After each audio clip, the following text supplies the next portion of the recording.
Salam, bütün xanımları 8 Mart münasibəti ilə təbrik eləyirəm.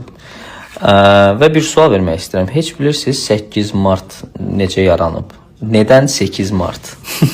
Deməli, sağ olsun Google. Google mənə dedi ki, martın 8-i 1857-ci ildə New Yorkda bir tekstil şirkətinin qadın işçiləri mitinq eləyiblər ki, onlar kişilərlə bərabər şərtlər altında işləmirlər, ödənişləri eyni deyil.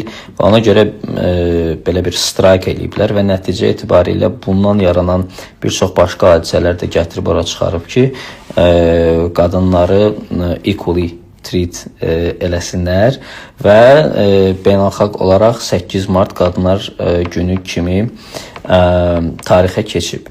Amma burada maraqlı bir nüans var. Maraqlı nüans ondadır ki, indi 2025-dir və əminliklə deyə bilərəm ki, qadın və kişi haqları bərabər olaraq Azərbaycan cəmiyyətində, Amerika cəmiyyətində, Amerikada hətta qadınlar kişilərdən daha üstün treat olunur. Artıq bu bərqərar olub. Və 8 Martın mahiyyəti həminki 8 Mart deyil.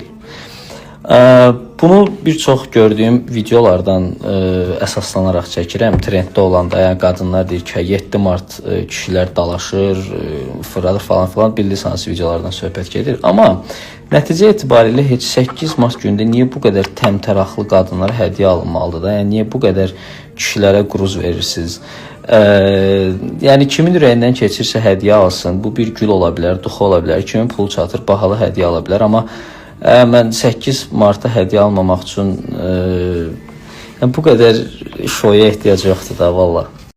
Yəni əmin ola bilərsiniz ki, 8 Martda belə təmtəraqlı hədiyyə almaq fikrinin sizdə yaranmasının səbəbi marketoloqlardır, ağıllı marketoloqlardır. Necə ki, yemək yeyəndə yanında mütləq kola istəyirik də. Yəni çünki o qədər reklamlarda falan bizim bunu beynimizə oturtdurublar ki, biz elə bir ki, kolasız yemək yeyənmərik də. Amma bu yanlışdır. Hətta soda içmək sizin üçün zərərdir. Və onu demək istəyirəm ki, bu qədər narahat olmayın da. Yəni nə kişilər hədiyyə almaq zorundadır, nə də ki, qadınlar bunu tələb eləməlidir. Bu mənim fikrimdir.